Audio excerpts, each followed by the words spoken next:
Hello friends, welcome to my YouTube channel. আমার YouTube channel আপনাদের স্বাগতম। আমি যে আপনারা দেখছেন ক্রিয়েটার হেল্প ইউটিউব চ্যানেল এবং ফেসবুক পেজ। তো আজকের এই ভিডিওতে আমি আপনাদের বলবো যে আমি বিগত কিছুদিন থেকে ভিডিও না বানানোর ফলশ্রুতিতে আমার মধ্যে কী চলে এসেছে, কী ধরনের প্রবলেম এসেছে সেটা আমি আপনাদের কাছে খুলে বলবো। যদি আপনারাও যদি এ ধরনের ভিডিও ক্রিয়েট করছেন, কিছুদিন থেকে লাগাতার ক্রিয়েট করছেন আর সেখানে আপনি বন্ধ করে দিচ্ছেন, মানে স্টপ করে দিয়েছেন, তাহলে আপনার প্রবলেম কি আসতে পারে সেটা আমি আপনাদের বলছি। তো ফার্স্ট প্রবলেম হলো আমি ক্যামেরা ফেস করতে পারছি না।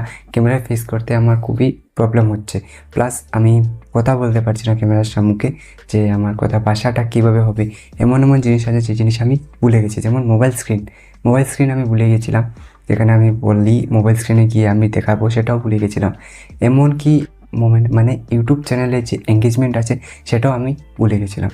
তো এই ধরনের কিছু প্রবলেম আসবে যেখানে আপনি যদি রেগুলার ভিডিও ক্রিয়েট না করেন, তাহলে আজকের যে ভিডিওটি আমি ক্রিয়েট করছি সেখানে আমি খুবই প্রবলেমের মধ্যে ভিডিও ক্রিয়েট করছি, যেখানে আমি কোনো জিনিস কথা বলতেই পারছি না, যে কী কথা বলবো ভেবে বলতে হচ্ছে।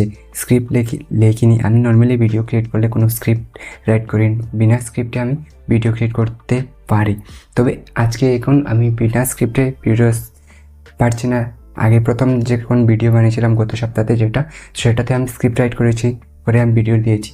কিন্তু আজকের যেটা ভিডিও আমি বানাচ্ছি সেটা স্ক্রিপ্ট রাইট ছাড়া ভিডিও বানাচ্ছি, কিন্তু সেখানে আমার কিছু প্রবলেম আসছে। প্রবলেম হলো আমি যে জিনিস নর্মাল কিছু জিনিস আমি ভুলে যাচ্ছি, মানে বলতে পারছি না।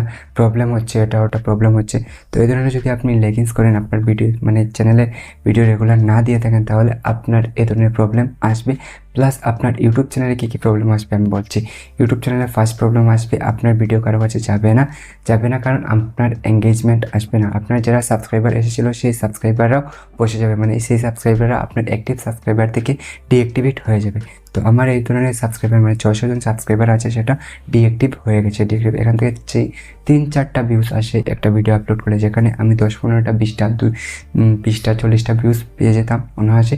তো সেখানে আমি 2-3টা ভিউজ পাচ্ছি এখন। তো এই ধরনের যদি আপনিও প্রবলেম মানে এই ধরনের কিছু কাজ করছেন, তাহলে আপনি এখন থেকে ইউটিউব চ্যানেলে কনসিস্টেন্স হয়ে যান। কনসিস্টেন্স হয়ে গেলে আপনার ইউটিউব চ্যানেল বা ফেসবুকে যে কোনো জিনিসে আপনি যদি কনসিস্টেন্স হয়ে যান, তাহলে আপনার যে ভিডিও হবে বা যে কোনো কাজ আপনার তখন গ্রোথ আসবে। যদি আপনি আজকে একটা কালকে একটা এভাবে যদি দিয়ে যান, তাহলে কনসিস্টেন্স হবে। কনসিস্টেন্সের সাথে সাথে আপনার গ্রোথ হবে। যদি কনসিস্টেন্স আপনি না থাকেন, তাহলে আপনার গ্রোথ হবে না, ডিগ্রোথ হবে। যেমন আপনি যেটা জানতেন সেটাও ভুলে যাবেন, এবং যেটা আপনার চ্যানেলে আসতো যে কোনো জিনিস আপনার হতো সেটাও আপনার হবে না। এটা ছিল আজকের মোস্ট ইন্টারেস্টিং এবং নলেজেবল ভিডিওটি কেমন লাগলো সেটা কমেন্ট করে জানাবেন। আমার নলেজ থেকে যেটা জানি সেটা আমি আপনাদের বললাম। So thank you for watching.